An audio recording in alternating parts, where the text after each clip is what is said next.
Bonjour, nous présentons aujourd'hui la troisième série de TD, donc le corrigé de la troisième série de TD d'optique géométrique pour le semestre S2 pour des filières SMA, SMP, SMC de la faculté des sciences de l'IA.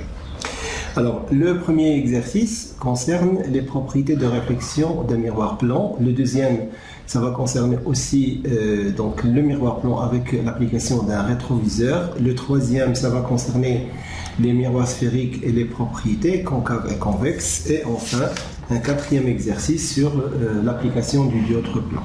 Donc, je commence par le premier exercice. Alors, donc pour l'exercice 1, donc c'est un exercice qui concerne la réflexion plane. Un homme dont la taille mesure h égale à 1,84 mètres est debout devant un miroir plan rectangulaire. Alors, ce miroir est fixé sur un mur vertical. L'œil de l'observateur se trouve à B égale à OY égale à 1,74 mètres du sol. La base du miroir se trouve à une hauteur petit h égale au prime D au-dessus du sol. Donc, comme on peut le voir sur la figure suivante. Première question.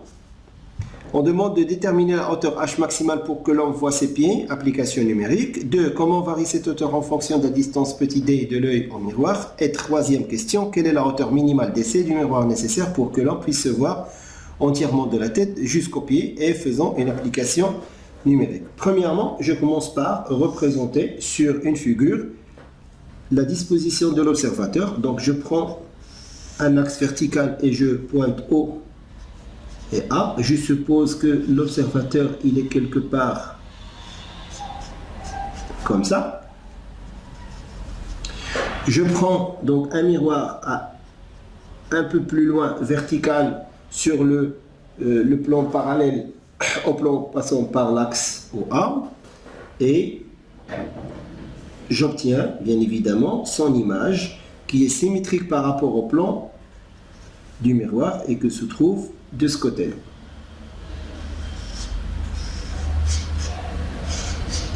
Voilà. Bien, alors comment cette image est construite? Nous savons qu'un point est normalement vu par l'observateur dans un miroir plan s'il existe un rayon émis par le point atteignant ses yeux après réflexion sur le miroir.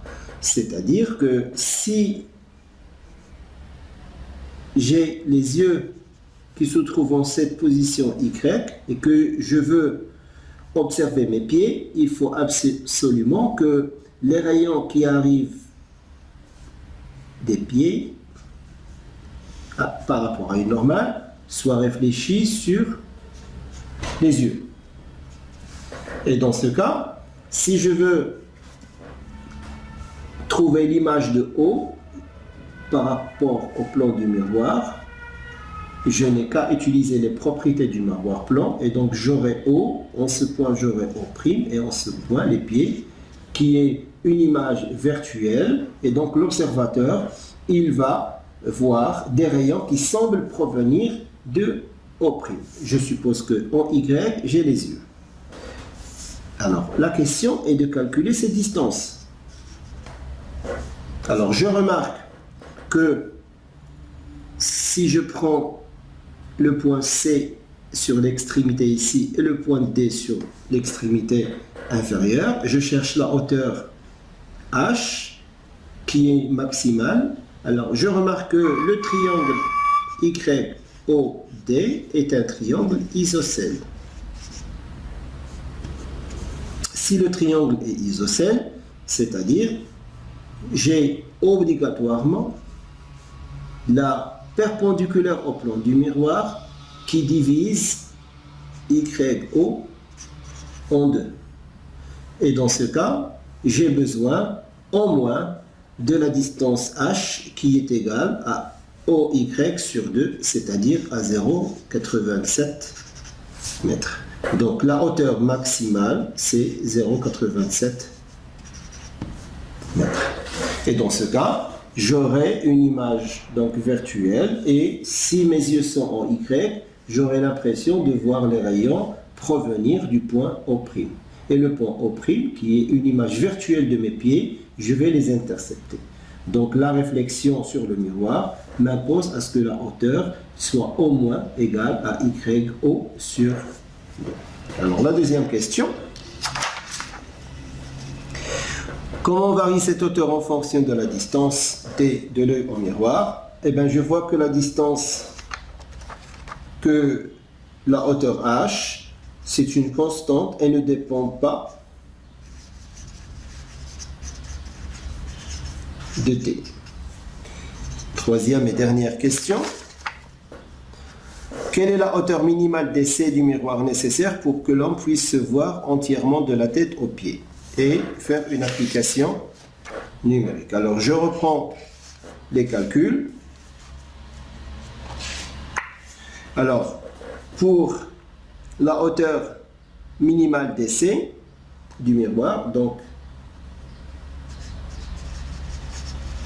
hauteur minimale d'essai, alors pour cela, il faut que l'homme puisse se voir en entier, c'est-à-dire non seulement les pieds, mais il faut aussi qu'il voit la tête, c'est-à-dire entre A et Y, je trace une normale et j'ai besoin que les rayons qui partent de Y, de la tête, en rouge, soient réfléchis vers les yeux.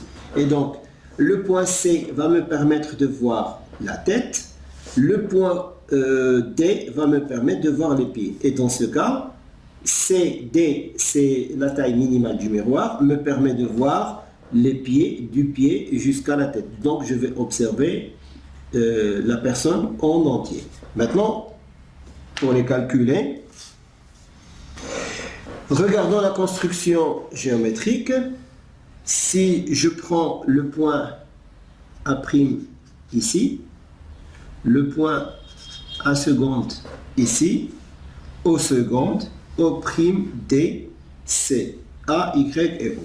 Alors les triangles A seconde et Y, et les triangles A' seconde et C sont semblables.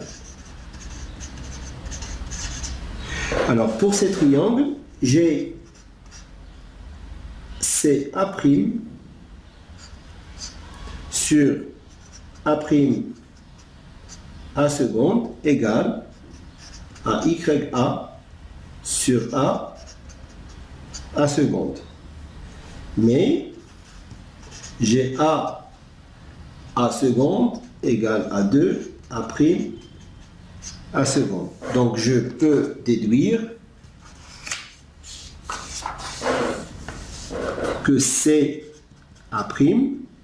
égale YA sur 2. Donc DC égale à O'A' moins O'D plus CA'.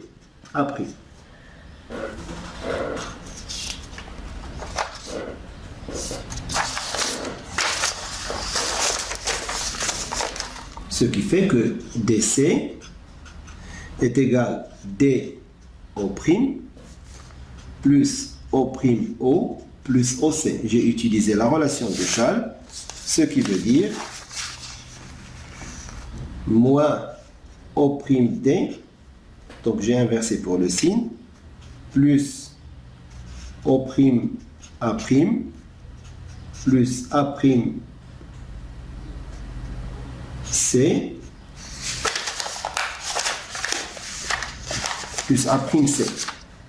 C'est tout. Alors, ce qui fait moins, facteur de O'D plus CA'